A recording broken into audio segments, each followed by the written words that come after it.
Buona giornata cari amici di Media News TV Europe. Oggi fari puntati sul Carbonia Calcio che dopo diverse stagioni ritorna nel massimo campionato regionale, quello d'eccellenza, con un'operazione quasi chirurgica tramite una fusione con il Samassi, dopo essere giunto terzo nel girone A del campionato di promozione.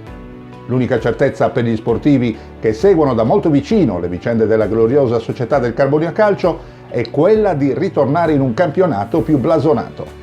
Il resto è tutto quasi da costruire e i temi di discussione per l'immediato riguarderanno ogni aspetto: guida tecnica della squadra ed organici da costruire.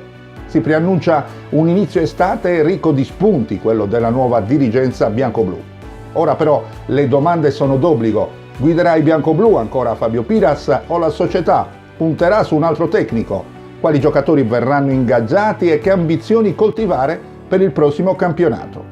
Tutti quesiti che verranno sciolti prestissimo, considerando che nei prossimi giorni si riunirà il consiglio direttivo, in cui spiccheranno naturalmente le presenze del presidente Carlo Foti, del vice ex Samassi Francesco Sezzu, dell'amministratore delegato Checco Fele, del tesoriere Antonello De Sogus e del direttore sportivo Stefano Canu, con i dirigenti Gianni Mannai, Ferruccio Azzori e Antonio Guiso. Intanto proprio Checco Fele annuncia che gli acquisti dipenderanno da che tipo di campionato si vorrà affrontare, se di transizione oppure proiettato verso importanti traguardi.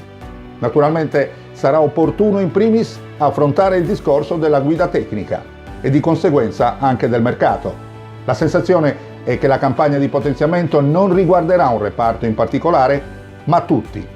Ciò lascerebbe intravedere l'ipotesi che potrebbe non essere una semplice stagione di transizione targata 2019-2020, considerando anche il blasone e la storia del Carbonia Calcio. Grazie a tutti per la cortese attenzione. Da Renato Scanu e dalla redazione sportiva di Media News TV, la più cordiale buona giornata.